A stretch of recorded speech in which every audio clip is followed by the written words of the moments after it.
I have people messaging me saying that I need to get picture or video of the three of us rubbing our heads together.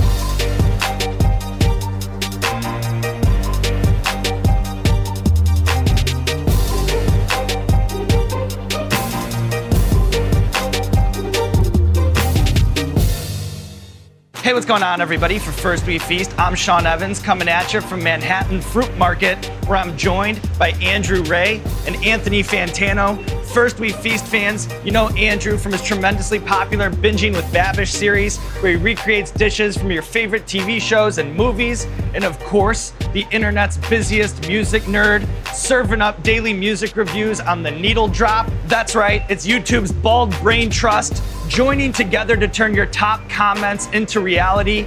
We heard your calls loud and clear. Review melons, review melons, review melons.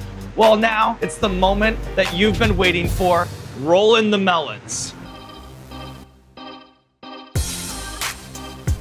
right, up first we have a classic. It's the watermelon, which is actually a member of the cucumber family. Mainly water, over 90% to be exact, just 6% sugar. I'm a big watermelon guy. Where are you guys on watermelon? Love it. Huge watermelon guy, huge. You know, everybody thinks of the watermelon as a fruit, but there are some who classify it as a vegetable, and it's actually the official state vegetable of Oklahoma. When you said earlier that it was part of the cucumber family, it totally makes sense because in a lot of ways, a watermelon does chew a lot like a cucumber. And luxury spas always make water out of watermelons or cucumbers. So watermelon water is a hangover cure, just like coconut water. On the reviews, Anthony, we want to start? Watermelon's a strong 10. It's so versatile, it tastes so good. It's one of those fruits and one of those foods that you just associate so deeply with a certain time of year. It's great fruit. Andrew? Watermelon is a hard 10. If you want to push it up to 11, hit it with some dark rum and some mint. Strong 10. Strong 10. Strong 10. I'm gonna put it at a decent 9. I wanna leave a little bit of a ceiling there because I want my shoes to be blown off. Watermelon, you've had it, it's a classic, but I'm leaving a little ceiling room, a little headspace. Up next, we have the cantaloupe. They're at their best between May and August. I'm very much not a cantaloupe guy. Here's my whole thing. Cantaloupe and honeydew have just destroyed the fruit salad. You know, I think that you know a good fruit salad by how much kiwi there is, how many berries there are, how much pineapple. Like, I can appreciate cantaloupe in a fruit salad as kind of like a palate cleanser because it's got a blander kind of taste. So you have some strawberry, you have some watermelon, you have the things that actually taste interesting, and then just a little bit of cantaloupe to clean it off so everything doesn't taste the same. The worst thing about this melon is that it will ruin any fruit salad that it's in if a single seed is present. If I eat a bite of fruit salad and there's a cantaloupe seed in there, I'm going back to bed and I'm gonna curl up in a ball and cry because I hate them. I hate them so much. Cantaloupe seeds are one of God's many, many mistakes. What's your number? I don't know. I mean, I'm feeling kind of like generally a 7 on the cantaloupe. Like, it's fine. It can be good. It has its place in the melon world, but it's not a top tier melon for me. To me, cantaloupe is just a straight 5. I could take it or leave it. It could roll off planet Earth for all I care. Get it out of my fruit salad. It takes up way too much real estate. Andrew, where are you? Cantaloupe can vary so wildly in quality depending on the presence of seeds and how juicy it is and if there's any of that green shit on the outside. So it can range between a 4 and a 7 to me. So up next, we have the bitter melon, popular in Asia, considered medicinal in some cultures, good for diabetes, good for cholesterol, good for infections. The pith and the seeds, those are considered the most bitter, so bitter in fact that we will not be eating that part of the melon. What we're going with is on the outside. We've sauteed it. You really do not want to eat this straight raw. It smells like pickles. What are you smelling, Anthony? It just smells really herby and peppery. I like the smell. It's bitter. It is bitter, and it builds. It's so strong, it's like, not that it's hard to eat, but my tongue naturally has like this kind of wincing reaction to it that when you're eating it, it's hard to talk. My body is rejecting it. I don't hate bitter food just right off the bat. Like, would I eat this again, steamed or sauteed merely by itself, unseasoned? No, absolutely not.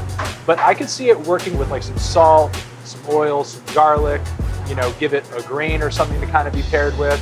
What's your number? I'm indifferent toward it, so probably around a 5, but seasoned and sort of treated correctly, I could see that number. You could inch it up a little bit. You know, it intrigues me. Andrew, what about you? It intrigues me for sure. I could see maybe you could do a cocktail with this, but on its own, a flaccid 2. For me, this was different. It was interesting. It was very intense. And they don't try to lie to you. This isn't called the sweet melon. It's called the bitter melon. Like, they tell you up front exactly what it is. To me, it's a 4, and it's only a 4 because of the medicinal qualities. Last but not least, the horn melon, native to Africa, but is also common in New Zealand, where it's called the kawano. Now, here we have a great cross-section. Andrew, I know you love a good cross-section. What you end up doing is scraping the inside of the melon, and then what you have here now is a cup with almost like a gel and then a ton of seeds.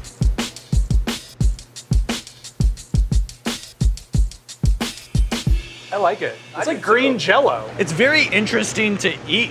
Yeah. Every seed is in like its own little sack. Do you see that?